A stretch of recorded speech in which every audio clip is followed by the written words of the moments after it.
Bonjour à tous, notre vidéo d'aujourd'hui porte sur l'idée de la première partie du cours de l'atomistique, correction de l'exercice 3 et 4 de la première série. Donc l'exercice 3 a l'électron d'un atome d'hydrogène initialement à l'état fondamental, absorbe une quantité d'énergie de 12,09 électronvolts. Vers quel niveau énergétique N transite-t-il B. Cet électron émet une radiation de la longueur d'onde lambda égale 657,7 nanomètres. À quel niveau énergétique se retrouverait-il dans ce cas? C. Combien de raies différentes pouvant-ils être émises lors du retour de l'électron du niveau n égale à 4 à l'état fondamental? Représenter schématiquement les transitions donnant lieu aux rues identifiées. Les données, la constante de Planck H égale 6,626 10 puissance 34 joules fois seconde. C. La vitesse de la lumière dans le vide égale 3 10 puissance 8 mètres par seconde. 1 électronvolt égale 1,6 10 puissance moins 19 joules. OH égale moins 13,6 électronvolts. Si l'énergie de l'électron, l'atome d'hydrogène à l'état fondamental, pour n égale 1. Exercice 2. Pour l'électron de l'atome d'hydrogène placé à l'état fondamental, quelles sont les transitions d'absorption possibles ayant lieu longueur d'onde suivante? Lambda 1 égale 122 nanomètres, lambda 2 égale 155 nanomètres, lambda 3 égale 97 nanomètres. Vers quel niveau d'énergie chaque transition a lieu? Les données H égale 6,626 10 puissance moins 34 joules fois seconde. C égale 3 10 puissance moins 10 puissance 8 mètres par seconde. Et EH égale moins 13,6 électronvolts. On passe à la correction de l'exercice 1. A. L'électron de l'atome de hydrogène est initialement sur le niveau d'énergie E n égale à 1, va absorber une énergie ou bien une quantité d'énergie de 12,09 électronvolts pour passer à un niveau d'énergie n. Donc on a la variation d'énergie lorsque l'électron transite de niveau En à niveau 1 égale En moins E1. Donc la variation de l'énergie de l'état final moins l'énergie de l'état initial égale 12,09 électronvolts avec En, la quantification du niveau d'énergie de l'atome de hydrogène, En égale OH sur N carré, ou bien moins O0 sur N carré, avec OH égale moins 13,6 électronvolts, ou bien O0 égale 13,6 électronvolts. Alors, on remplace ce En par leur expression EH sur N carré, et aussi l'énergie du niveau fondamental E1 égale EH sur 1 carré, donc ici E1. Donc 2, on factorise par EH, on trouve 1 sur n carré moins 1 égale delta E. Ici, delta E. Donc, 1 sur n carré égale delta E sur EH plus 1 implique n égale 1 sur la racine de delta E sur EH plus 1. Application numérique, donc 1 sur delta E c'est 12,09 sur moins 13,6 plus 1 égale à peu près 3. Donc n est un entier naturel, non nul, donc égale à peu près 3. Donc il y a une transition d'absorption de niveau 1, n égale à 1, vers niveau n égale à 3. Représentation de cette transition. Niveau fondamental n égale à 1. N égale à 3, la deuxième niveau excité.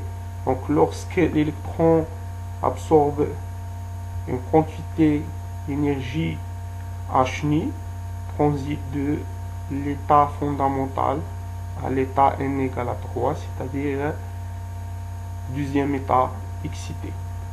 La question B, cet électron émet une radiation de la longueur d'onde lambda égale 657,7 nanomètres. À quel niveau énergétique E se retrouverait-il dans ce cas? Donc on a l'électron sur le niveau n égale à 3 va émettre une radiation de la longueur d'onde 657,7 nanomètres pour se retrouvera sur le niveau d'énergie n plus bas. Alors, la variation de l'énergie delta E égale E final sur En moins E3. Donc, cette variation est négative. Alors, on prend la valeur absolue de delta égale h égale aussi h fois C sur lambda. Donc, on remplace En par son expression, donc E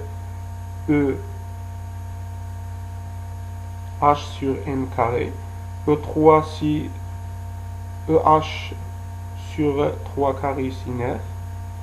Cette variation est, donc on remplace ici OH c'est moins 13 plutôt, 6, ça va devenir plus. Donc cette variation est négative, donc on multiplie par moins 1. Donc 1 sur n carré moins 1 sur 9. Si on divise par 13,6. Alors n implique n égale 1 sur la racine de h fois c sur 13,6 fois lambda plus 1 sur 9. Application numérique. Donc n égale 1 sur donc h c'est 6,626 10 puissance 34. C, la vitesse de la lumière dans le vide, c'est 3 10 puissance 8. Si l'énergie vient 13,6, c'est l'énergie du niveau fondamental, valeur absolue. Donc, on transforme l'unité de électron-volt en joules, on exprime en joules, donc on multiplie par 1,6 10 puissance moins 19. Ici aussi la longueur d'onde c'est 657,7 en nanomètres, on multiplie, on exprime en unité internationale mètre, donc on multiplie par 10 puissance moins 19 plus 1 sur 9, on trouve n égale à peu près 2, d'où l'électron transite du niveau n égale à 3 vers le niveau n égale à 2, c'est-à-dire il y a l'émission d'un photon de l'énergie delta E puisque l'électron passe ou bien tombe du niveau n égale à 3 au niveau n égale à 2. Donc il y a l'émission. La question c'est combien de raies pouvant-ils être émises lors du retour de l'électron du niveau n égale à 4 à l'état fondamental n égale à 1. Donc, la schéma suivante. Donc, les niveaux d'énergie n égale à 1, le niveau fondamental. Niveau n égale à 2, premier niveau excité. Deuxième niveau excité. Troisième niveau excité. Donc, première transition du niveau n égale à 4 pour le niveau n égale à 1. Deuxième émission, transition, du niveau 3 égale à 3 vers le niveau n égale à 1, le niveau fondamental. Troisième transition, donc du niveau n égale à 2 vers le niveau fondamental. Il y a aussi d'autres transitions possibles, c'est donc ici, de niveau n égale à 4 vers niveau n égale à 3, c'est la quatrième. La cinquième transition, niveau n égale à 4 vers le niveau n égale à 2. Et aussi, il y a d'autres transitions possibles, c'est du niveau 3 vers le niveau 2.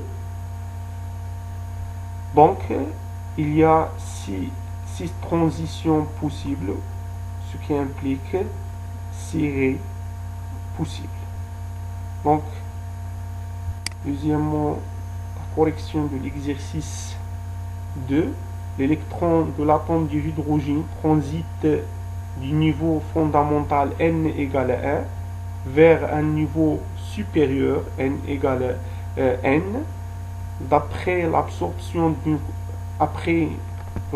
d'une quantité de l'énergie E avec une longueur d'onde lambda pour n égale à 1, puisqu'il y a n égale à 1, n égale à 2, plutôt lambda égale lambda 1 et lambda 2 et lambda 3.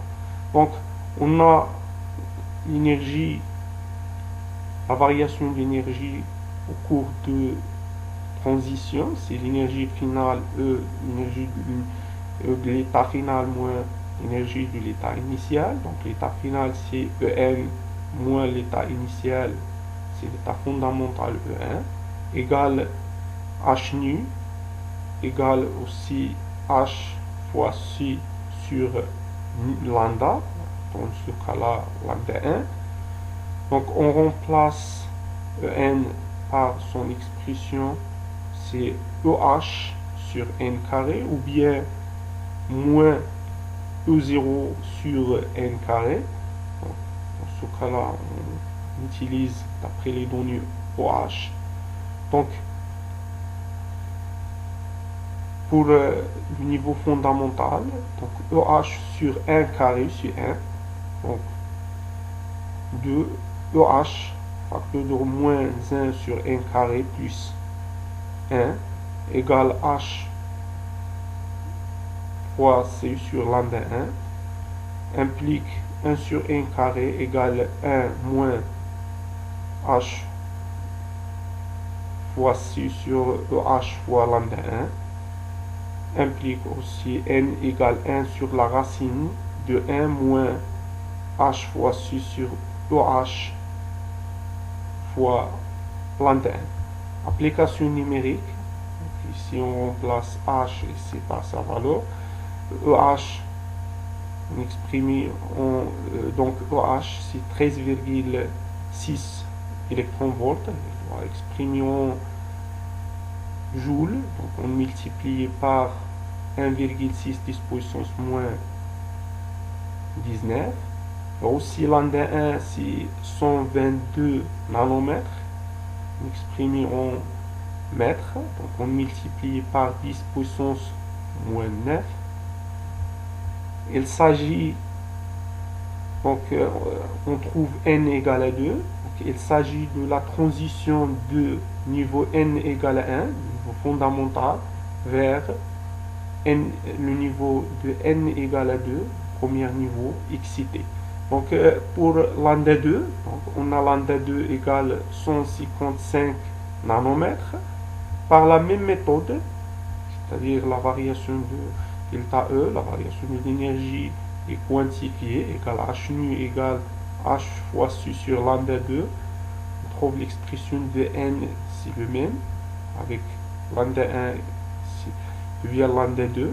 Application numérique, on trouve n égale 1,5.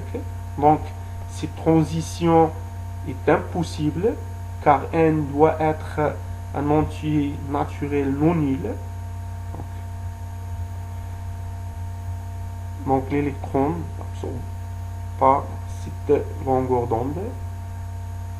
Par conséquent, la transition aussi est impossible. Pour lambda 3 égale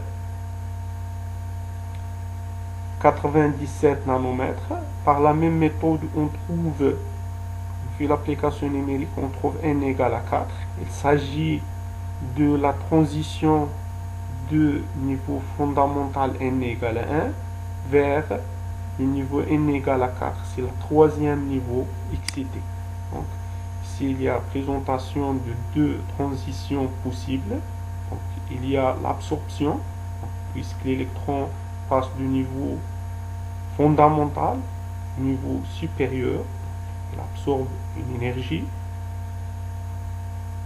quantifiée, c'est h nu 1 égale h fois su sur lambda 1. Donc, cette transition de l'état fondamental vers un état ou bien premier état excité, et l'autre transition possible, c'est de l'état 1 égale à 1, c'est l'état fondamental, vers un état, donc c'est la troisième état excité, n égale à 4. Après l'absorption d'une énergie quantifiée ou bien grande énergie égale h nu 3 égale aussi h fois c sur lambda 3. والسلام عليكم. بهذا ننهي صحيح التمرين الثالث والرابع. أتمنى لكم التوفيق والنجاح. لا تنسوا الاشتراك في القناة والتواصل مع الأصدقاء لكي تعم الفائدة، وأتمنى لكم في الختام التوفيق.